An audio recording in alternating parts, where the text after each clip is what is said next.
नीमच जिले की मनासा तहसील के धर्मपुरा गांव के समस्त ग्रामीणों ने वर्तमान कोटवाड़ कृष्णपाल गौड़ के खिलाफ मोर्चा खोल दिया। ग्रामीणों का आरोप है कि भाटखेड़ी खुर्द निवासी कृष्णपाल गौड़ अपने कर्तव्यों का ठीक से निर्वहन नहीं कर रहे हैं और गांव में अनुपस्थित रहते हैं, जिससे उन्हें सरकारी योजनाओं का लाभ लेने में भारी परेशानी हो रही है। ग्रामीणों ने इस संबंध में नीमच कलेक्टर को जनसुनवाई में एक आवेदन पत्र सौंपा है। उनका कहना है कि वर्तमान कोटवाड़ न तो कभी गाँव में गश्त लगाते हैं और न ही सूचनाएं देने या आवश्यक दस्तावेज लेने के लिए उपलब्ध होते हैं। ग्रामीणों को उनसे मिलने के लिए उनके गांव भाटखेड़ी खुर्द जाना पड़ता है, जिससे वे कई महत्वपूर्ण जानकारियों और योजनाओं से वंचित रह जाते हैं। ग्रामवासियों ने कलेक्टर से गुहार लगाई है कि वर्तमान कोटवाड़ को हटाकर धर्मपुरा गांव के ही किसी योग्य युवा को प्राथमिकता के आधार पर नियुक्त किया जाए। ग्रामीणों का मानना है कि एक स्थानीय कोटवाड़ ही गाँव की समस्याओं को बेहतर ढंग से समझ पाएगा और सरकारी योजनाओं का लाभ सही तरीके से ग्रामीणों तक पहुंचा पाएगा। क्या समस्या है? हमारे को चौकीदार की जरूरत है। हमारे गाँव में चौकीदार नहीं है, वो फर्जी चौकीदार रखे थे भाटखेड़ी। तो हमारे गाँव पे आते नहीं जाते नहीं, हमारे बंगला निकाल के दे रहे हैं। रात में चोरी हो गई। आज रात में चोरी हो गई। अब किसका नाम बोले वो आते ही नहीं, हमने कभी देखा भी नहीं उसको। हमारे गाँव पे चौकीदार थे, हमारे पास पढ़ा लिखा भी है, सब कुछ है। कितने आदमी पढ़ेंगे? फर्जी चौकीदार रख रखा है। फर्जी चौकीदार है। 2 मिनट कौन सा गांव है? ये गाँव धर्मपुरा का है। धर्मपुरा का पहले चौकीदार है वहाँ पर।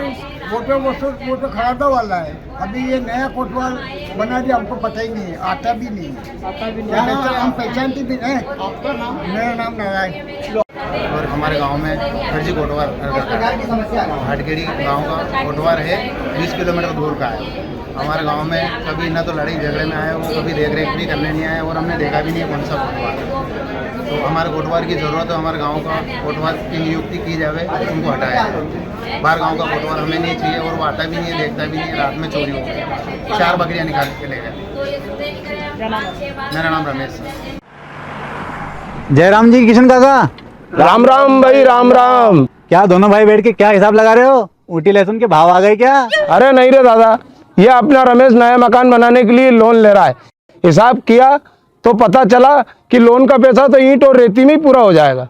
और अभी तो सीमेंट लानी है, सलिया लाना है और तो ठेकेदार को भी पैसे देने हैं।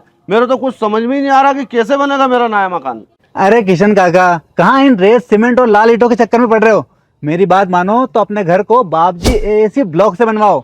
इसमें ना सीमेंट और रेत की जरूरत होती है, ना ही तराई करने की झंझट। और लाल ईंटों के मुकाबले आपका मकान काफी तेजी से बनकर तैयार हो जाएगा। इससे आपके पैसे तो बचेंगे ही, साथ ही मजबूती ऐसी कि सालों साल देखने की जरूरत नहीं।